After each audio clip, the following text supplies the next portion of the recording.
Hey, in my last video in Balancing Bites, you saw how important eggs was in our diet. Now in this video, I'm going to share with you the various ways that eggs can be prepared and which are manzoor hai and which actually get a minute thappad from me because I kind of am giving you a strategy to why that egg recipe preparation may not be the gold medal standard and why some may be silver and bronze. But overall, an egg a day keeps the doctor away. So stay tuned and watch the video till the end because you will have a lot of balancing bites coming into your life. My favorite free range eggs from Happy Hens, where the hens are roaming around in the farm. One of these are rich in protein and the other is rich in vitamin B9 and especially good for the kids because a lot of children have a folate deficiency. As a nutritionist, I always recommend cooking your eggs on low heat, so make sure that the temperature setting of gas or induction is low.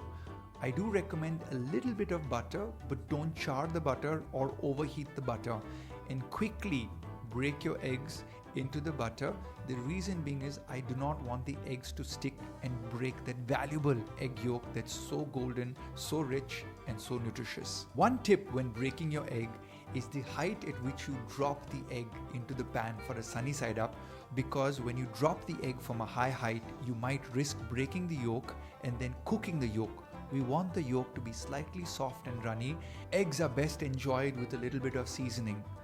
A little amount of salt, pepper increases absorption of all the good fats too, as well as if you have a spicy tongue, then add some chili flakes because the capsicum in chili actually helps in fat burning. The greatest benefit of having range-free eggs is the high carotenoid content of the egg actually increases the nutritive value. Look at it. It looks like the rising sun, a beautiful sunshine orange. This for me says it's a healthy egg, and because of this, I do not overcook my yolks. I want them to be beautiful, soft and runny, so the low heat preparation is very important in the sunny side up.